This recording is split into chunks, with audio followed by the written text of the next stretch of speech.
Okay, so hari ini saya nak share macam mana nak sebut flashcard yang pernah saya share sebelum ni. Okay, kita mulakan dengan part 1 yang pertama. Hello dalam bahasa Mandarin. Okay, hello ni bukan merujuk pada khabar, dia just hello. So dalam bahasa Mandarin bunyi dia ialah ni hao. Ni hao. Okay, kalau dia tanya khabar, bunyi dia kena tambah ma. Ni hao ma. Ni hao ma. Okey. Yang seterusnya selamat pagi. Okey, ini ada dua versi selamat pagi. Selalunya ada orang sebut zao-an, satu lagi ialah zao shang hao. Zao shang hao.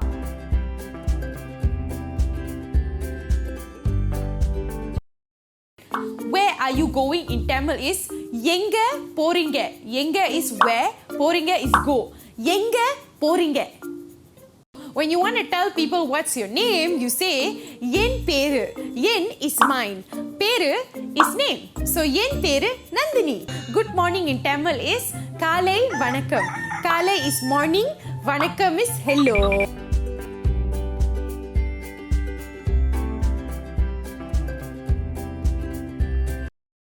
First, nama Beritanuan. Nanti dalam bahasa Melayu, maksudnya apa kabar? Apa kabar kamu?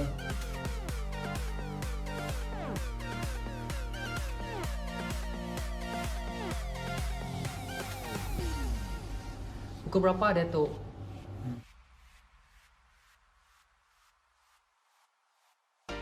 Bisi bahasa Iban tu ya muka sama bakal bahasa Melayu.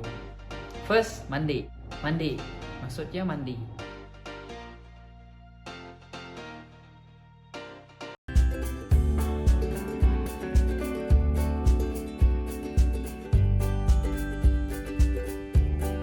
Ayat pertama dalam senarai kita ialah I go to lunch.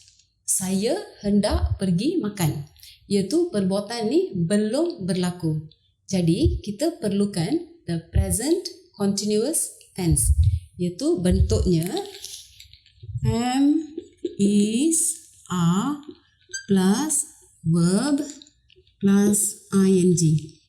Present continuous tense menunjukkan sesuatu perbuatan tu sedang berlaku atau akan berlaku sebentar lagi atau untuk menunjukkan sesuatu situasi itu wujud untuk sementara waktu.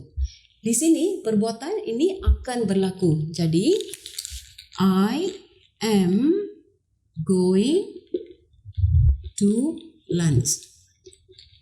Baru betul. Subjek ni verb kita. Ayat kedua, I eating pizza. Ayat ni juga salah sebab subjek ini bukan kata kerja. Ini adalah kata nama. Biasanya bentuk asas sesuatu ayat ialah SVO, iaitu subjek, verb, object. Eat iaitu verb plus ing, iaitu verbing, iaitu noun. Verbing ni boleh digunakan sebagai subjek atau objek sesuatu ayat, bukan sebagai kata kerja. Sebab itulah ayat ni salah. Kita perlu tulis I am eating pizza, iaitu perbuatan tu sedang berlaku. I am eating pizza.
Hai, nama saya Wasimi Sadasiba. Bagi saya amat bersetuju dengan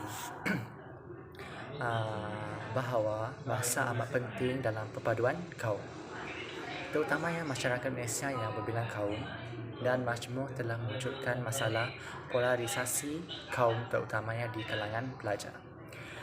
Masalah polarisasi kaum di kalangan pelajar jika tidak dapat dibendung akan menimbulkan implikasi yang kurang sihat terhadap negara.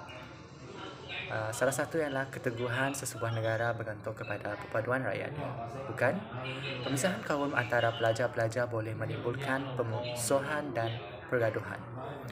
Dan para pelajar tentu suka bekerjasama untuk mencapai kecemerlangan di dalam pelajaran mereka.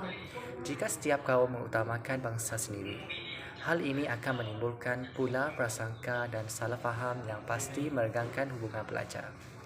Antara faktor yang menimbulkan situasi tersebut ialah perbezaan kebudayaan dan corak hidup. Di samping mengamalkan dan menganuti kepercayaan yang berbeza dan bertutur dalam bahasa ibunda yang berlainan. So di sini, sesungguhnya gejala ini bagi saya tidak sihat kerana ia perlu dihapuskan demi perpaduan dan masa depan negara. Para pelajar perlu digalakkan berinteraksi dengan rakan-rakan yang berlainan bangsa dan kaum. Benih-benih perpaduan pelajar disemai di dalam jiwa pelajar semasa berada di bangku sekolah lagi. Selain daripada itu, penyatu paduan rakyat di negara ini dapat dilaksanakan melalui aktiviti kelab dan persatuan bahasa, di mana pelajar atau orang ramai dapat berinteraksi di antara satu sama lain di dalam komuniti tersebut. Mereka juga dapat berpeluang memupuk nilai-nilai murni seperti kerjasama dan semangat kekitaan. Aktiviti seperti Minggu Bahasa Kebangsaan, Majlis Deklamasi Sajak, berbahas pantun, syarahan dan pidato antara kaum dan antara pelajar boleh meningkatkan perpaduan sesama mereka. Semua aktiviti ini harus melibatkan semua kaum yang ada di negara ini. Itu saja daripada saya. Terima kasih. yang fikir kiraku lah bahasa kebangsaan perlu wujud di setiap orang yang berniati. Sebab ni, sebab tak senang miu ayo daya anak di bangsa berkon. Kon anak doi, kamu tak ada miris barang kah, ada jual barang kah, ada ingin pesan kah yang daya, so radio kah, TV kah, tak perlu pakai duit bahasa. Sebab kamu tak pakai bahasa dok. Penting tak faham. Sebab tak di orang yang berbagai kaum dan bangsa. Sebab anak dah wujud bahasa kebangsaan di setiap negara. Jadi tak perlu pakai bahasa kebangsaan lah tak miu ngadaya di bangsa berkon. Sak doh timbul salah faham di antara tak dah.